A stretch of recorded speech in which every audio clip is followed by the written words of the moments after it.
warahmatullahi wabarakatuh. Halo semuanya, perkenalkan nama saya Maya Isnaini dengan NIM A1E11931.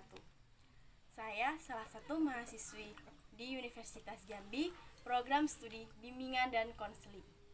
Nah, di sini saya akan membuat video praktek tentang MK layanan konseling di sekolah 1, yaitu tentang layanan penguasaan konten, yang dimana mata kuliah ini diampu oleh Bapak Nelia Hardi dan Bapak Freddy Sarman. Nah, video yang akan saya buat ini merupakan video simulasi atau video ilustrasi tentang cara melakukan layanan penguasaan konten. Karena di masa pandemi coronavirus 2019 ini banyak sekali keterbatasan yang membuat layanan penguasaan konten ini prakteknya menjadi terganggu. Nah, mari kita tonton simulasi praktek layanan penguasaan konten berikut ini. Baik, Assalamualaikum warahmatullahi wabarakatuh. Waalaikumsalam warahmatullahi wabarakatuh. Nah, sebelum kita melakukan kegiatan hari ini, marilah kita berdoa menurut agama dan kepercayaan masing-masing. Nah, di kelas ini siapa ketua kelasnya ya? Bu. Nah, silakan pimpin berdoa. Marilah kita berdoa menurut agama dan kepercayaan masing-masing. Berdoa dimulai. Berdoa selesai. Nah, ya. Nah, sebelumnya kita belum pernah kenalan kan dan ketemu? Belum. Ini kelas 7 kan? Ya. Siswa baru dong. Nah, untuk lebih kenalnya ke depannya, mari kita kenalan dulu ya. Nah, Ibu akan memperkenalkan nama Ibu. Nama Ibu Maya Isnaini. Ibu merupakan salah satu guru BK di SMP ini. Nah, coba Ibu pengen kenalan deh satu-satu. Siapa namanya ya? Nama saya Dini Aulia. Nah, ini Wahyu Kurniawan. yang belakang? Angga Ferirawan. Barudin, Bu. Oh ya. Apakah hari ini teman-temannya masuk semua? Ada Sudah, yang Bu. masuk, Bu. Ada yang sesat, ada yang sakit. Oh, berarti tidak masuk semua ya? Iya, Bu. Oh iya ya. Nah, di sini Ibu akan memberikan sebuah materi. Nah, selama Ibu memberikan materi, Ibu harap kalian bisa tertib untuk mengikutinya ya. Ya, Bu. Jangan ada yang mengobrol satu sama lain. Jadi biar materi yang Ibu sampaikan itu bisa kalian tangkap dan bisa kalian terapkan. Bisa semuanya? Bisa, Ya, Bu. Bu. Oke, baik.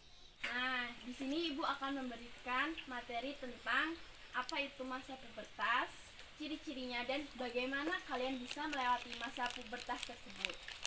Nah, di sini siapa yang tahu apa itu masa pubertas? Saya, Bu. Nah, coba Wahyu, apa itu? Masa seorang anak yang sudah mengalami perubahan fisik atau sudah balik. Nah ya, masa pubertas yaitu masa di mana seseorang sudah mengalami perubahan fisik, psikis, ataupun kematangan fungsi seksual. Nah di sini orang yang mengalami masa pubertas ini dimulai sejak ia berusia 13 tahun sampai dengan 16 tahun. Ini kan baru pada masuk SMP. Ya, Ayo, Bu. rata-rata umurnya berapa nih? 13. Jadi kalau umur 13 sudah mengalami masa pubertas atau belum? Sudah. Alhamdulillah kalau sudah semua ya. Nah, terus ciri-ciri masa pubertas. Ciri-ciri masa pubertas pada perempuan dan laki-laki itu berbeda ya. Nah, yang pertama kita bahas dulu ciri-ciri masa pubertas pada laki-laki. Sini ada yang tahu Saya salah tahu. satu ciri-cirinya apa? Nah, apa coba? Timbulnya jakun. Ya, timbulnya jakun. Ini udah pada ada jakunnya semua belum nih? Sudah, Bu. Sudah. Ada sedikit kan karena kalian sudah baru mengalami masa puber ya. Nah, jadi ciri-ciri pubertas pada anak laki-laki itu salah satunya itu tadi timbulnya jakun. Nah, selanjutnya yaitu tumbuhnya rambut-rambut halus pada bagian-bagian tertentu seperti bulu kaki, bulu tangan, atau ketiak, atau kemaluan. Nah, selanjutnya yaitu mulai berkeringat dalam jumlah besar. Jadi kalau kalian sudah mengalami masa pubertas, kalian tuh berkeringatnya tuh lebih banyak gitu. Melakukan aktivitas sedikit pun sudah berkeringat yang banyak. Selanjutnya yaitu perubahan suara yang awalnya serak menjadi lebih berat. Jadi rata-rata tuh laki-laki tuh kalau sudah mengalami masa puber pasti suaranya menjadi lebih berat kan. Itu kalian rasakan sendiri atau tidak coba? Iya. Ya. berbeda pastinya kan dengan perempuan kan. Nah, selanjutnya sudah mengalami mimpi basah ketika sedang tidur. Jadi seorang yang sudah dikatakan masuk puber itu salah satunya juga sudah pernah mengalami mimpi basah. Selanjutnya yaitu jerawat pada wajah dan wajah pun berminyak. Jadi salah satu tanda seseorang mengalami masa puber yaitu timbulnya jerawat dan muka mulai berminyak. Jadi rata-rata tuh orang yang berjerawat itu pasti dikatakan sebagai salah satu masa puber. Seperti sekarang ini kan rata-rata ada jerawatnya juga kan dan muka berminyak kan. Nah, itu salah satu ciri-ciri masa puber. Selanjutnya yaitu mengalami pertambahan tinggi badan ataupun berat badan. Kita lihat saja kepada anak SD atau anak SMP. Kita perbandingkan lah. Pasti anak SD sama anak SMP tingginya beda kan. Kalian pun dari SD sampai SMP pun pasti mengalami pertambahan tinggi badan kan, berat badan juga. Jadi otomatis orang yang mengalami masa demi masa atau bertambahnya umur pasti akan bertambah pula tinggi badannya atau berat badannya. Nah, dari ciri-ciri pubertas pada anak laki-laki yang ibu sebutkan tadi, apakah ada yang bisa mengulanginya? Saya Bu, Apa? timbulnya jakun. Selanjutnya? Timbulnya jerawat dan muka berminyak. Saya Bu, suara menjadi lebih berat. Saya Bu, pertumbuhan tinggi badan atau berat badan. Nah, jadi bagus semuanya bisa menerima dan fokus dengan apa yang dijelaskan. Nah, selanjutnya kita bahas tentang ciri-ciri pubertas pada anak perempuan. Nah, ciri-ciri pubertas pada anak perempuan dan anak laki-laki itu berbeda ya karena hormonnya juga. Jadi, untuk ciri-ciri masa pubertas pada anak perempuan, apakah ada yang tahu? Saya Bu, sudah mengalami menstruasi. Apakah ada yang tahu lagi? Saya Bu, tumbuhnya rambut halus dari bagian tertentu. Nah, betul. Jadi salah satunya itu ya. Nah, kita bahas yang untuk lebih dalamnya. Ciri-ciri pubertas pada anak perempuan yaitu salah satunya juga payudara akan mulai tumbuh dan terkadang terasa lembut. Nah, sedangkan pertumbuhan payudara tersebut antara sebelah kanan dan sebelah kiri itu tidak berbarengan. Jadi salah satu dari sebelah kanan atau sebelah kiri itu yang akan mengalami pertumbuhan terlebih dahulu, baru akan disusul oleh yang lainnya. Yang selanjutnya yaitu tumbuh rambut-rambut halus pada bagian-bagian tertentu seperti ketiak, bulu kaki, bulu tangan, ataupun kemaluan. Nah, untuk yang ciri-ciri ini terjadi pada perempuan dan juga laki-laki. Ini sama ya, tumbuhnya rambut-rambut halus pada bagian tertentu. Jadi laki-laki dan perempuan sama-sama mengalami ciri-ciri ini. Selanjutnya yaitu perubahan pada tubuh mulai terlihat, yaitu panggul perempuan akan lebih besar ketika sudah mengalami masa pubertas. Jadi panggulnya tuh lebih besar. Kita lihat saja anak SD sama anak SMP ya. Nah, panggul anak SD lebih kecil kan daripada anak SMP. Nah, salah satunya yaitu ciri-ciri bahwa anak SMP sudah mengalami masa pubertas. Selanjutnya yaitu pinggang yang mulai terlihat lebih kecil. Jadi walaupun panggulnya besar, pinggangnya itu terlihat kecil pada anak yang sedang mengalami masa pubertas tersebut. Selanjutnya yaitu muncul lemak yang akan mulai menumpuk pada bagian perut dan pantat. Jadi seorang remaja putri yang sudah mengalami masa pubertas, dia akan mengalami penumpukan lemak pada bagian perut dan pantat, sehingga perut dan pantatnya terlihat lebih berisi daripada anak SD ya tentunya ya, karena anak SD kan belum puber kan.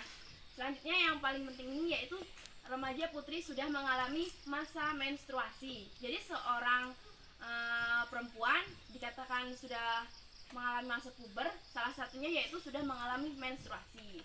Nah, jadi seorang yang sudah mengalami menstruasi akan diikuti oleh ciri-ciri yang lainnya. Nah, di sini cara atau tips menjalani masa puber secara positif yaitu salah satunya selalu mendekatkan diri dengan Sang Pencipta. Jadi contohnya beribadah dengan kepercayaan masing-masing. Karena seorang yang sudah mengalami masa puber itu kan berarti sudah balik dan sudah wajib untuk menunaikan ibadah. Jadi salah satunya kita sebagai seorang yang mengalami masa puber harus mendekatkan diri kepada Sang Pencipta. Yang kedua yaitu mencari informasi, bertanya, dan berdiskusi tentang pubertas dan pendidikan seks kepada seorang yang lebih mengerti. Contohnya yaitu bertanya kepada orang tua atau kepada seorang yang lebih mengerti atau seorang yang lebih tua dari kita tentang apa itu masa puber, tentang bagaimana ciri-ciri masa puber agar kita paham. Selanjutnya yaitu banyak membaca buku pengetahuan atau buku bacaan. Nah sekarang kan zaman canggih nih, jadi tanpa buku pun kita bisa mencari informasi melewati HP kan. Pasti sudah pada punya HP semua nih kan. Jadi kita bisa mencari informasi yang lebih mudah lewat Google. Kita tinggal ketik aja apa yang kita mau, kita ingin tahu gitu, kita tinggal ngomong lewat Google, langsung lah disitu kan bakal muncul info-info yang kita perlukan atau butuhkan. Jadi itu sangat membantu juga kan. Selanjutnya yaitu pilih teman pergaulan yang baik. Nah, contohnya pilih teman yang tidak menjerumuskan ke hal-hal yang buruk. Karena di masa remaja ini merupakan masa transisi dari masa anak-anak ke masa yang lebih tinggi atau masa remaja ini. Dan di dalam transisi ini sangat penting sekali kita sebagai seseorang yang menjalani masa transisi ini harus pintar-pintar memilih hal yang baik dan hal yang buruk. Karena di masa ini seorang anak itu lebih mudah emosi, temperamen, atau keinginannya itu menggebu-gebu gitu kan. Jadi kita harus pandai-pandai memilih teman yang baik agar kita pun tidak terjerumus ke hal-hal yang tidak diinginkan. Karena masa remaja ini mudah sekali anak-anak tuh terpengaruh ke hal-hal yang tidak baik gitu kan. Selanjutnya yaitu kembangkan hobi dan bakatmu. Nah, di sini masa remaja ini sudah pastinya kan sudah memiliki hobi. Bakat-bakatnya sudah mulai tampak. Jadi tuh kita kembangkan hobi dan bakat kita. Misalnya si Angga hobi bermain voli. Jadi waktu sore hari Angga pergilah ke lapangan voli untuk bermain voli bersama yang lain. Nah itu merupakan salah satu bentuk positifnya juga ya. Jadi hobi kita bisa tersalurkan dan juga kita tidak aneh-aneh gitu. Jadi itu kita malah melakukan hal-hal yang positif. Selanjutnya yang pastinya juga olahraga antara 20 sampai 60 menit. Lakukan gerakan-gerakan yang ringan. Ya salah satunya itu tadi kita bisa olahraga sesuai dengan hobi kita. Misalnya si Dini hobi bulu tangkis, jadi sore hari bisa bermain bulu tangkis sekitar 20 menit atau setengah jam. Si Wahyu juga misalnya hobi futsal, jadi sore hari tuh bisa olahraga futsal kan bersama teman-teman yang lain. Jadi mengisi waktu luang dengan hal-hal yang positif kan, juga berdampak positif kan bagi diri kita. Jadi kita juga menjadi lebih sehat, lebih aktif gitu kan, lebih segar. Nah selanjutnya yaitu tidur yang cukup antara 6 sampai 8 jam per hari. Nah, anak-anak remaja yang di depan ibu ini, apakah kalian suka begadang? Suka. Nah, begadang itu kan tahu kan kalau dampaknya tidak bagus kan? Nah, jadi kan kita tuh tidak dianjurkan untuk begadang. Kita dianjurkan tidur cukup yaitu antara 6 sampai 8 jam per hari. Karena efek begadang itu juga kan tidak baik. Misalnya kan kalian ini masih bersekolah. Kalau misalnya kalian tidur jam 3 malam, terus kalian bangun jam 5, disitu kalian subuhan, disitu kalian siap-siap pergi ke sekolah. Pastinya kalian di sekolah kan mengantuk, lesu, tidak bersemangat, tidak segar. Nah itu kan sangat mengganggu proses belajar kalian di sekolah kan. Nah itu juga bisa menyebabkan prestasi kalian menurun, atau kalian pun bisa menjadi siswa yang bermasalah kan di sekolah karena menjadi siswa yang tidak paham apa yang guru jelaskan. Bisa juga menjadi siswa yang membandel misalnya kalian membolos karena mengantuk, jadi kalian tidurlah di rumah teman kalian. Nah itu kan sangat tidak dianjurkan. Selanjutnya yaitu makan makanan bergizi dan minum air mineral. Nah di sini kalian sebagai masa remaja itu harus sangat diperhatikan makanan-makanannya dan minumannya, karena di sini kalian rentan untuk obesitas atau kelebihan berat badan. Jadi kalian tuh harus pandai-pandai memilih dan memilah makanan-makanan yang rendah lemak gitu kan. Dan juga harus dianjurkan banyak-banyak minum air putih, karena kalau kita obesitas kan juga tidak baik. Sedangkan masa remaja ini sangat rentan sekali terkena obesitas. Selanjutnya yaitu hindari makanan berlemak dan makanan siap saji. Nah di sini sudah tahu semua ya kan, pasti kalau makanan berlemak itu bisa cepat menyebabkan seseorang gemuk atau obesitas kan. Nah jadi hindarilah makanan-makanan tersebut. Dan juga pasti makanan siap saji. Makanan siap saji itu kan makanan instan. Apa contohnya makanan instan coba? Mie. Nah, siapa yang di sini suka makan mie? Semuanya pasti suka. Semuanya pasti suka. Nah, pastinya makanan yang siap saji atau makanan instan itu tidak baik bagi kesehatan. Banyak sekali dampak buruknya. Apalagi kalau kita sering-sering makan mie kan. Nah, mie kan itu tidak baik dan tidak sehat juga kan. Jadi kurang-kurangilah makanan yang siap saji, makanan instan atau makanan yang berlemak. Dan banyaklah makan makanan yang berkarbohidrat atau makanan-makanan yang seperti sayuran-sayuran saja atau pokoknya 4 sehat 5 sempurna. Perbanyak minum air putih juga pastinya. Nah, itu bisa membuat kalian melewati masa remaja atau masa pubertas ini dengan baik. Nah, dari semua materi yang Ibu sampaikan, apakah ada yang ingin bertanya? Saya Bu, Silakan Dini. untuk menstruasi paling sedikit berapa hari dan paling lama berapa hari Bu? Oh ya, ntar ya Ibu jawab pertanyaan Dini dulu. Nah, untuk menstruasi itu kan bagi perempuan ya kan. Nah, paling sedikit yang normal dan paling banyak yang normalnya itu masa menstruasi yaitu antara 4 hari sampai 7 hari. Nah, cuman tuh kan terkadang anak perempuan itu ada yang siklusnya juga tidak normal ya kan. Kadang ada yang sampai kayak menstruasi 15 hari, ada yang 1 bulan atau yang nggak nentu gitu kan. Nah, itu semua tuh tergantung dengan hormon kita. Salah satu penyebab menstruasi tidak normal yaitu faktor depresi. Sedangkan masa remaja ini rentan sekali terkena depresi atau stres ya kan, karena banyak tugas atau ada beban-beban yang lainnya. Nah, itu bisa mengganggu siklus menstruasi perempuan. Jadi bisa jadi perempuan itu mengalami menstruasi 15 hari. Nah, sedangkan menstruasi 15 hari itu termasuk menstruasi yang tidak normal. Nah, selanjutnya apakah ada yang bertanya lagi? Bu, Ya, berarti apa penyebab seseorang mengalami masa pubertas sebelum waktunya? oh iya.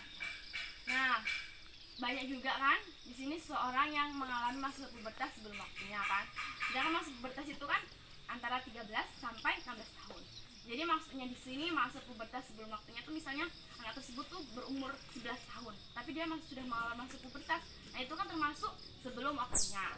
Jadi salah satu penyebabnya yaitu karena genetika.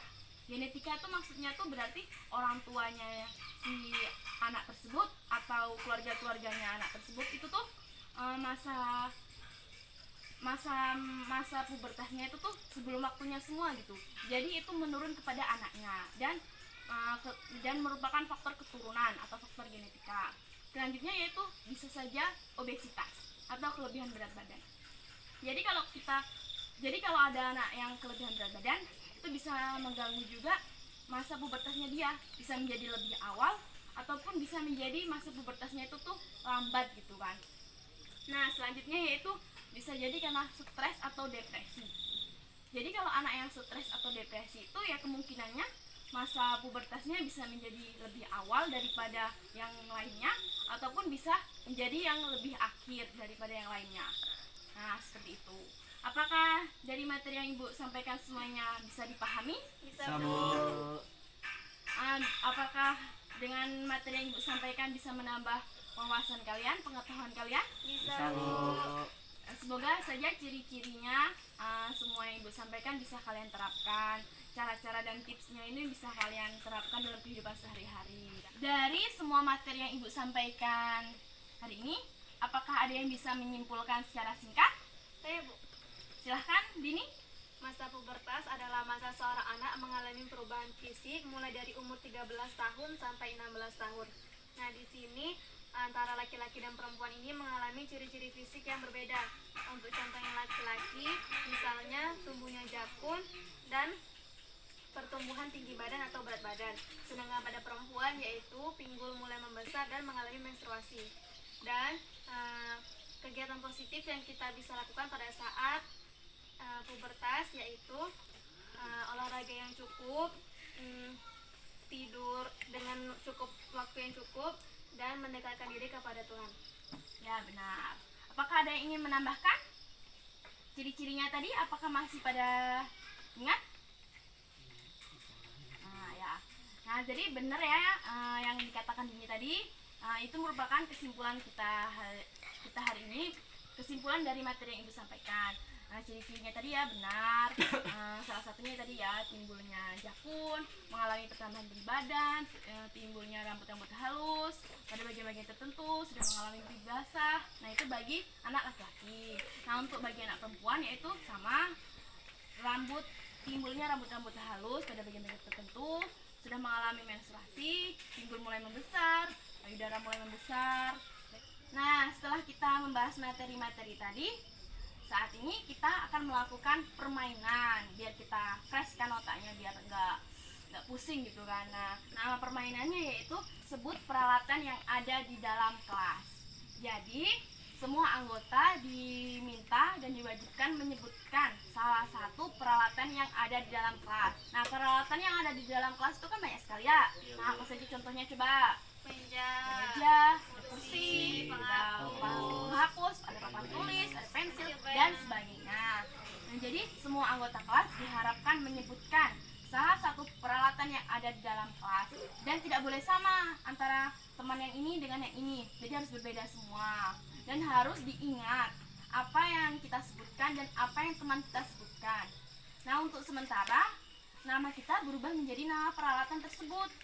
Nah, setelah itu ibu akan memanggil salah satu nama dari kalian, dan yang bagi merasa namanya terpanggil harus menjawab hadir dan menyebutkan nama temannya. Jadi misalnya ibu panggil meja, hadir. Nah, yang hadir itu langsung menyebutkan nama temannya juga. Nah, kita mulai saja ya. Dini ingin apa? Meja. Wahyu? Kursi. Sabar? Pensil. Nah, ingat ya, ada meja, kursi, pensil, dan penghapus. Oke, diingat-ingat ya namanya sendiri dan nama-nama peralatan yang disebutkan temannya tadi. Oke, bisa kita mulai? Siap, bisa. Nah, ini permainannya ini bisa untuk melatih kefokusan kita. Nah, ini nanti siapa yang ketahuan nggak fokus ini ya. Oke, semoga kita fokus semua ya. Nah, kita mulai saja ya. Siapa nih yang nggak fokus? Ayo. Oke, kita mulai. Meja, Hadir pensil. Hadir menghapus. Hadir kursi meja. nah jadi Angga meja atau kursi? Ayo. Kursi, Bu. Nah, karena kamu berarti nggak fokus nih kan. Nah, berarti di dalam kelas ini ada yang masih nggak fokus. Nah, itu hal wajar sih, karena pasti murid tuh nggak semuanya fokus kan. Kadang aja guru pun ada yang nggak fokus. Nah, nggak apa-apa, ini kan cuman sebagai iseng-isengan kita, sebagai permainan kita biar fresh itu. Nah, salah satunya tujuannya permainan ini kan biar kita fokus seperti itu ya. Semoga materi yang ibu sampaikan hari ini bisa bermanfaat untuk kalian semua, bisa menambah wawasan kalian ya, dan semoga bisa kalian terapkan dalam kehidupan sehari-hari. Oke? Baiklah, ibu akhiri pertemuan kali ini. Ibu ucapkan wassalamualaikum warahmatullahi wabarakatuh. Waalaikumsalam warahmatullahi wabarakatuh.